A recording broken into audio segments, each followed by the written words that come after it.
Emotional intelligence, the ability to understand and manage our emotions skillfully, is key to personal growth, fulfilling relationships, and handling life's inevitable challenges. The ancient philosophy of Stoicism provides a framework to develop our emotional intelligence to new heights. By integrating Stoic practices like self-reflection, rational thinking, and cultivating virtues, such as empathy and equanimity, we can achieve greater mastery over destructive passions. Applying timeless Stoic wisdom to understand the root causes of emotions and respond thoughtfully rather than reactively builds confidence, resilience, and wisdom. In this series, we'll explore how living the Stoic ideals of self-control and perspective can guide us to profound emotional intelligence and self-mastery. Knowledge of our emotions empowers us to use them as tools for growth rather than obstacles. Let's journey together toward becoming our best and wisest selves through applying Stoic emotional intelligence. The Stoic philosophers saw self-control as a core virtue to develop. They understood that giving in to destructive passions like anger or fear diminishes our power. By governing emotions with reason and discipline, we gain confidence to calmly navigate life's challenges. Today, I'll share key Stoic tactics I've found useful for maintaining self-mastery in stressful situations when feelings threaten to overwhelm us. First, when you notice strong emotions arising, pause and take a few deep breaths rather than immediately reacting. Creating space is essential. Second, ask yourself, does this emotion reflect the facts or am I exaggerating? Feelings often distort perceptions in the heat of the moment. Examine if your reaction matches reality. Third, look at the bigger picture beyond the emotion. How important will this seem tomorrow or next week? Maintaining perspective diffuses intensity. Fourth, remember that storms pass. The discomfort of anxiety, anger, or hurt cannot persist forever. Have faith you will outlast the turmoil. Fifth, focus your energy on solutions and aspects within your control. Don't waste effort on the unchangeable past or others' behaviors. Move forward. Sixth, speak, move, and breathe slowly. Rushing fuels panic. Calm presence returns you to reason. Seventh, dilute negative emotions by looking for what understandable human needs and struggles may underlie someone else's troubling behavior. Empathy dissipates resentment. And finally, prepare for challenges by visualizing maintaining self-control and grace under pressure. See the best in yourself. Here are some personal examples. When I catch myself catastrophizing, I argue against my fearful thoughts with calming reason. If I start feeling resentful, I get up and move, letting the physical motion dissipate the negativity. Before big presentations, I imagine myself speaking steadily and making eye contact. Mastering and channeling your emotions builds confidence that you have the inner fortitude to handle adversity with poise and wisdom. Mastering and channeling your emotions builds confidence that you have the inner fortitude to handle adversity with poise and wisdom. What self-mastery tactics have worked for you? Share below. Today, I want to go deeper into the Stoic practice of responding rationally rather than emotionally when faced with strong feelings. Evaluating our emotions through the lens of reason allows us to gain needed perspective and remain in control. The Stoics saw destructive passions as the result of errors in judgment that could be corrected through logic and clear thinking. Here are some key evaluation tactics. First, observe your emotions from a detached place, as if they were someone else's experience. Look at them factually, like a scientist, rather than being wrapped up in them. Second, analyze whether your emotion fits the actual facts of the situation. We often exaggerate or misperceive when in distress. How rational is your response? Third, ask yourself, What would a wise, balanced person make of this situation that is causing me turmoil? Seek an objective vantage point. Fourth, consider if the belief or desire driving your emotion is truly healthy and realistic or in need of adjustment. Are you attached to things outside your control? Fifth, look for cognitive distortions like all, or nothing thinking or catastrophizing that may be fueling unhealthy feelings. Counter them with logic. Sixth, reflect on whether this emotion served past situations well or only created more suffering. Does it lead to your best self? And finally, ask what constructive actions you can take that align with your values and goals. Allow reason to guide your next steps. Here are some personal examples. When jealousy creeps in, I remind myself of the good fortune in my own life instead of obsessively comparing. If failure makes me feel worthless, I list accomplishments that contradict this exaggeration. Anger at loved ones gets reevaluated for understandable needs and solutions rather than blaming. Evaluating your emotions prevents you from being driven by them unconsciously. I'd love to hear any insights you have on responding rationally. Self-mastery takes constant mindfulness.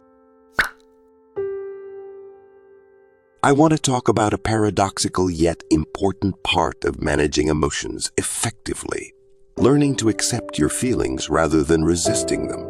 The Stoics understood that emotions arise involuntarily. We can never fully suppress fear, anger, grief when life brings them on, but we can control our response. Here are some ways practicing acceptance of emotions as natural has helped me gain self-mastery. First, when I feel a wave of anxiety or sadness, I give myself permission to fully experience it without judgment. Suppressing emotions only gives them more power. Second, I remind myself that all humans feel these emotions at times. There is no shame in going through difficult periods. This too shall pass. Third, I avoid wasting energy resisting my current emotional state. Instead, I accept where I'm at and focus on moving constructively through the feelings. Fourth, allowing myself to feel emotions helps me better understand their root causes. I can address those needs rather than just trying to force positivity. Fifth, accepting down periods as natural makes me less reactive. I don't catastrophize normal ups and downs as signs something is fundamentally wrong. Sixth, I am compassionate towards myself when experiencing painful emotions, as I would be towards a friend. Self-judgment only makes things harder. And finally, I let emotions play their course, trusting they will change with time. No feeling lasts forever. I can endure this temporary storm. Here are some examples from my own experience. When grief arises, I don't fight it, but accept this too shall pass in time if I allow myself to fully process it. Anger might come up, but with self-compassion, I don't shame myself for having a human reaction.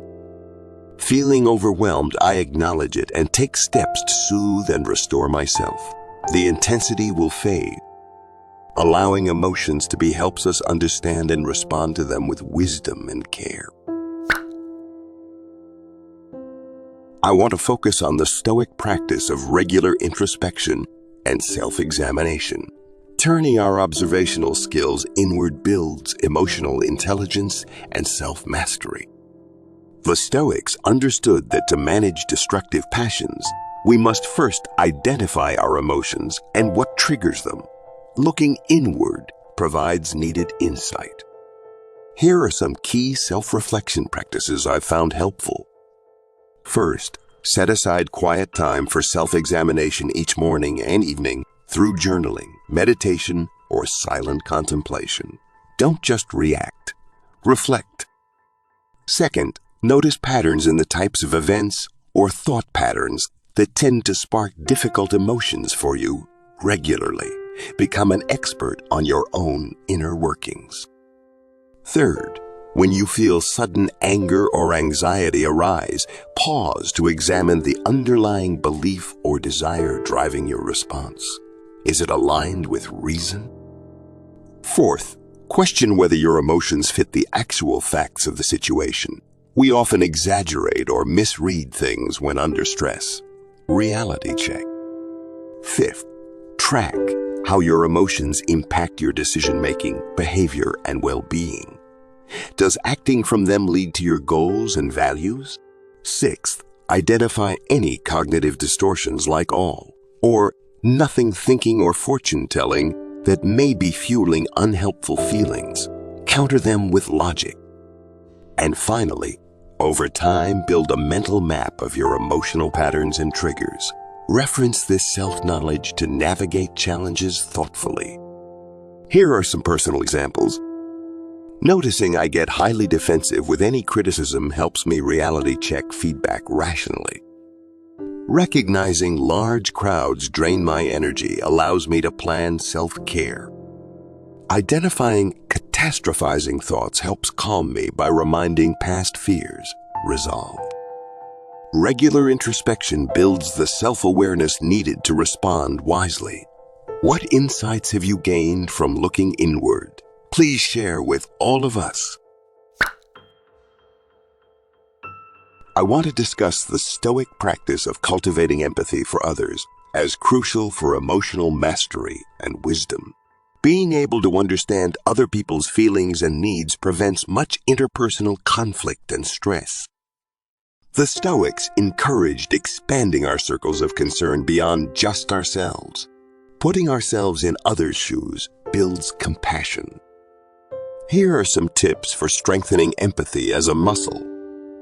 First, listen closely to try and understand someone else's experience when they are upset without immediately judging. Imagine you are walking in their shoes. Second, ask clarifying questions to better grasp why the person feels or behaves as they do. Understanding their motivations humanizes them. Third, express the emotions you hear them conveying like anger, sadness, or fear. Validating their feelings diffuses defensiveness. Fourth, suspend your own agenda to simply be present and let them know they have been heard. Presence conveys care. Fifth, look for common ground between your experiences to relate to each other. We often share similar hopes and struggles. Sixth, offer to help or ask how they would like to be supported. Empathy informs compassionate action. Seventh, forgive mistakes and shortcomings in others as you would want grace for your own. We're all imperfect works in progress. And finally, be mindful of body language and tone as much as words when listening. Nonverbals speak volumes. Here are some examples from my life. When my child is upset, I calmly give them my full attention rather than immediately judging or problem solving. With a complaining customer, I acknowledge their frustration and look for ways to amend the situation. If friends vent, I simply offer an ear and resist the urge to one-up their issues with my own. Developing empathy transforms how we relate to others and handle conflict. It is truly a superpower. What practices build your empathy? Share your thoughts. Let's discuss how Stoic teachings can help us respond thoughtfully to difficulties rather than being driven by destructive emotions that only make situations worse. Handling challenges well is a key aspect of emotional intelligence. When facing adversity, the Stoics advise pausing, examining your thinking, and asking what virtue requires. This prevents hasty reactions. Here are some key strategies. First, when something upsetting occurs, take a few deep breaths rather than immediately acting on anger or frustration. Calm the mind. Second, view the challenge objectively without exaggeration. Ask yourself, realistically, how difficult is this? Maintain rational perspective. Third, focus on what is in your control, such as your response and attitude, rather than fixating on what you can't control. Energy goes to solution. Fourth, look at bigger picture. In the grand scheme, how significant is this hardship? Relate it to your broader goals and values. Fifth, find opportunities for growth. What lessons, strengths, or prior successes might this difficulty call upon? Reframe negatives into positives. Sixth, respond with wisdom and reason rather than just reacting emotionally. Apply critical thinking to determine the virtuous action. Seventh, be resilient and persevere. Remind yourself that storms pass in time. Have faith in your ability to endure and emerge wiser. And finally, maintain composure through self-care and discipline. Manage stress in healthy ways, best aligned with your values. Here are some personal examples. When plans fall through, I make alternate arrangements rather than wasting energy lamenting a setback out of my control. Facing rejection, I focus on perseverance and continuing to better my skills versus taking it as personal failure. With illness, I direct efforts towards recovery and coping rather than spiraling into imagined worst-case scenarios. How do you respond thoughtfully when faced with difficulty? Share your strategies and techniques with us. There is always a next wise step if we pause to see it.